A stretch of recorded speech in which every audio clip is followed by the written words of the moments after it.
नई किराएदारनी। एक काम करना नहीं आता तुम्हें? सारे घर में धूल हो रही है, कभी सफाई भी कर लिया करो। यहाँ पूरा दिन लगकर दोनों बाप बेटे का काम करो, साथ में ताने भी सुनो। जब मैं बोलती हूँ कि ऊपर वाले पोर्शन में किराएदार रख लो, अरे सफाई भी रहेगी, पैसे भी आएंगे, तब तो किसी को मेरी बात सुननी नहीं होती। हो गया टैप रिकॉर्डर शुरू। ये कहते हुए राज घर से बाहर निकल जाता है, जिसके बाद शिविन अपने कमरे से निकलकर नेहा के पास आता है। क्या यार मम्मी, कितनी बार बोला है टाइम से उठा दिया करो। हो गया ना मैं कॉलेज के लिए लेट। दुनिया की सारे गधे घोड़े बेचकर तो तू सोता है। पता भी चलता है तुझे कि मैं कितनी बार उठाने आती हूँ। बस दोनों बाप बेटों को घर से निकलते हुए लेट होने की फिक्र है, वापस आते हुए कितना भी लेट हो जाए कोई फिक्र नहीं। ओहो मम्मी, ओवर एक्टिंग मत किया करो। माँ की बातें अब ओवर एक्टिंग ही तो लगेगी ना। मेरी तो कोई फीलिंग्स ही नहीं है। क्या करूं, मर जाऊं क्या मैं? ओफो मम्मी, जा रहा हूं मैं, बाय। शिविन चला जाता है और नेहा बेचारी किलस्ती अपने घर के कामों में लग जाती है। इसी तरह चलती है नेहा की जिंदगी, जिसमें उसके ज्यादा बोलने वाली आदत की वजह से उसका पति और बेटा उसकी फीलिंग्स की कदर किए बिना हमेशा उससे दूर भागते रहते हैं। पूरा दिन घर में अकेले रहो और जब पति या बेटे से बात करने जाओ तो उनके नखरे अलग। अब मुझे ही कोई अच्छा किराएदार ढूंढना पड़ेगा। इसी के साथ नेहा किराएदार की खोज शुरू कर देती है, जिसके कुछ महीनों बाद दूसरे शहर से यहाँ पढ़ने के लिए आई निम्मी घर ढूंढते हुए नेहा के पास आती है और वो उसे किराए पर रख लेती है। अगली सुबह हमेशा की तरह राज और शिविन अपनी जल्दी में होते हैं कि निम्मी वहां आ जाती है। दीदी, थोड़ी चीनी मिलेगी, वो कल ना राशन लाने का समय ही नहीं मिला। निम्मी को देखते ही दोनों बाप बेटे की जल्दी वहीं खत्म हो जाती है और वो निम्मी को इम्प्रेस करने की रेस में भागने लगते हैं। अरे मम्मी को क्यों परेशान करना, मैं हूं ना। अरे तूने आज तक अभी किचन की शक्ल भी देखी है? रुको, मैं लेकर आता हूँ। चीनी का डिब्बा कौन सा है और कहाँ रखा है वो तो पता नहीं है दोनों को। फिर चीनी के अपने मुंह से निकलने जा रहे हो किचन में?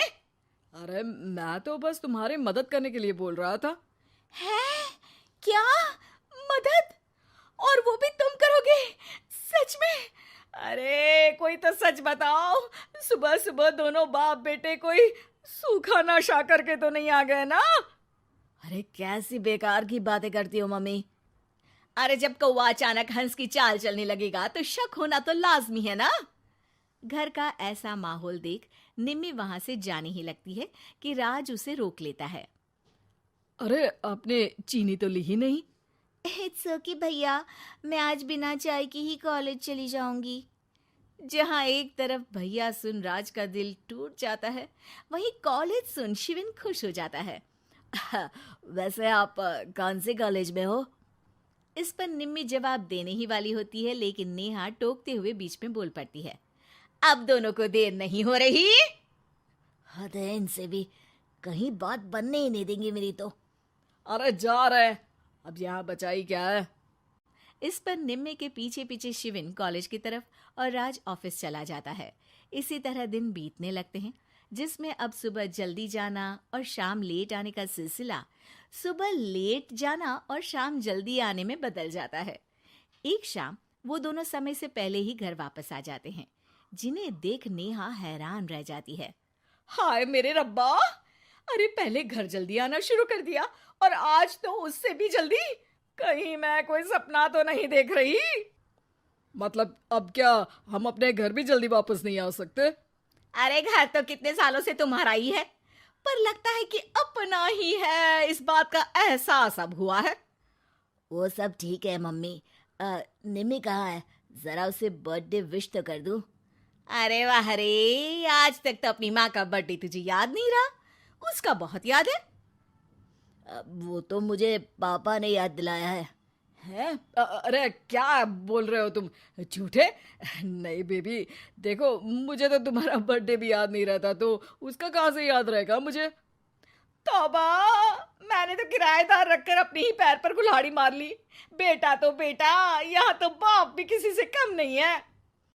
इतनी देर में निम्मी भी घर वापस आ जाती है, जिसे देखते ही शिविन हैप्पी बर्थडे गीत गाता हुआ उसके पास चला जाता है। हैप्पी बर्थडे निम्मी। बताओ आज क्या चाहिए तुम्हें? हाँ हाँ, मांग लो ना इसकी जान। अरे नहीं नहीं, मुझे कुछ नहीं चाहिए, बल्कि मैं तो आज आप लोगों को कुछ देने आई हूँ।